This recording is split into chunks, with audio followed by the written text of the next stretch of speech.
So, చాలా కష్టపడ్డాను first day first show కోసం. కానీ టికెట్లయితే దొరకలేదు. టికెట్ రేట్స్ కూడా చాలా ఎక్కువున్నాయి. సో, బ్లాక్‌లో గూడా ఎక్కువ రేట్లున్నాయని జెప్పేసి నెక్స్ట్ డే మూవీకెళ్దామని ఫిక్స్ అయ్యి, సో, ఈరోజైతే ఫైనల్‌గా 'ఓజీ' మూవీ అయితే చూడడం జరిగింది. సో, మూవీ చూసాక నాకైతే చాలా బాగా నచ్చింది మూవీ. సో, మూవీలో హై అండ్ ఎలివేషన్స్ ఇచ్చే సీన్స్ చాలా బాగున్నాయి. అండ్ ముఖ్యంగా పవన్ కళ్యాణ్ గారు ఉండే సీన్స్ అన్నీ చాలా బాగా రాసుకున్నట్టు అనిపించింది. అండ్ ఎలివేషన్ షాట్స్ కూడా చాలా బాగుంటాయి. అండ్ క్లైమాక్స్ అండ్ దాని ముందొచ్చే ఎస్‌సీయూ కాన్సెప్ట్ అనేది బాగుంది. ఏందంటే 'సాహోకి' కనెక్షన్ లాగా. సో, మీకు ఇప్పటికే స్పాయిలర్స్ వచ్చేసి ఉండొచ్చు. ఆల్రెడీ 1 డే అయిపోయింది కాబట్టి. సో, అందుకే చెప్తున్నాను. సో, ఇదైతే 'సాహో' మూవీకి అయితే లింక్ ఉంటదనమాట. సో, ఈ రెండిటిని కలిపి ఒక యూనివర్స్ లాగా అయితే క్రియేట్ చేస్తున్నారు. సో, ఆ కాన్సెప్ట్ అయితే ఉంటది సెకండ్ హాఫ్‌లో. అండ్ ఫస్ట్ హాఫ్‌లో వచ్చే katana fighting scene and interval fighting scene ఇవి 2 బాగున్నాయి. అండ్ అలాగే సెకండ్ హాఫ్‌లో కార్ చేజింగ్ సీన్ ఒకటి ఉంటదనమాట. సో, ఆ చేజింగ్ సీన్ చాలా బాగుంది కార్ చేసింగ్. అండ్ క్లైమాక్స్‌లో జరిగే మెన్షన్ ఫైటు ఇవన్నీ చాలా బాగున్నాయి. బట్ స్టోరీ వైస్‌గా చూసుకుంటే చాలా రొటీన్‌గా అనిపించింది స్టోరీయే. సో, సేమ్ అదే కాన్సెప్ట్ రొటీన్ కాన్సెప్ట్ అనిపించింది. Saviour concept.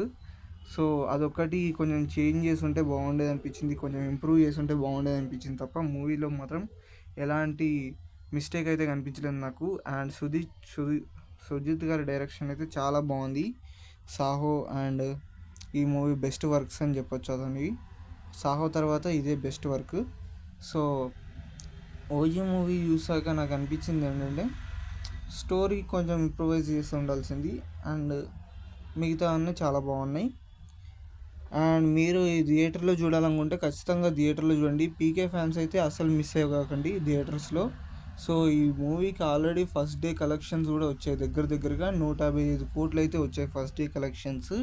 సో, మేబీ ఇంకా మూవీకి పాజిటివ్ టాక్ వచ్చింది కాబట్టి ఇంకా కలెక్షన్స్ పెరిగే అవకాశం అయితే చాలా ఉంది. సో, డెఫినెట్గా థియేటర్స్లో చూడండి ఇలాంటి మంచి సినిమాలు వచ్చినప్పుడు. సో, నేను ఎంతో చెప్పబోతున్నాను. సో, అలాగే మనం షార్ట్ ఫిలిమ్స్ లాంటివి కూడా తీస్తున్నాం. సో, దాని గురించి డీటెయిల్స్ అయితే నెక్స్ట్ వీడియోలో చెప్తాను. సో, ఈ మూవీలో ఇంకా బాగా చెప్పుకోవాల్సిన విషయం ఏమన్నా ఉందంటే బ్యాక్గ్రౌండ్ మ్యూజిక్ అనమాట. తమన్ ఇచ్చి పడేశాడు. సో, 'హంగ్రీ చీతా', 'ఫైర్ స్ట్రోము' ఇవన్నీ చాలా బాగున్నాయి. ముఖ్యంగా ఎలివేషన్ సీన్స్లో అయితే ఇవి హై ఇచ్చాయి. ఒక చోట అయితే స్పీకర్ బాక్సులు కూడా పగిలిపోయాయి. ఆ రేంజ్లో ఉన్నాయన్నమాట బ్యాక్గ్రౌండ్ మ్యూజిక్. సో, ఇంక నేనేం చెప్పలేను. మీరే థియేటర్కి వెళ్ళి తెలుసుకోండి. సో, ఇవన్నీ చెప్పడానికి బాగానే ఉంటాయి కానీ థియేటర్లో చూసేటప్పుడే ఆ హై వేరే లెవెల్లో ఉంటుంది. సో, మీరు మాత్రం ఆ హైని మిస్ కాకండి. సో, మీ ఫ్రెండ్స్తో డెఫినెట్గా వెళ్ళండి. మూవీకి అయితే ఏ సర్టిఫికేట్ వచ్చింది. సో, అంత రేంజ్లో అయితే వైలెన్స్ సీన్లు ఎక్స్పెక్ట్ చేయకండి. అంత రేంజ్లో ఏం లేవు. కొన్ని ఉన్నాయి వైలెన్స్ సీన్స్.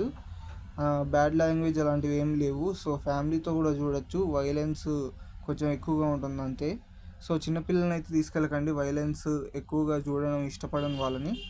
సో, మూవీ అయితే బాగుంది. డెఫినెట్గా థియేటర్స్లో అయితే చూడండి.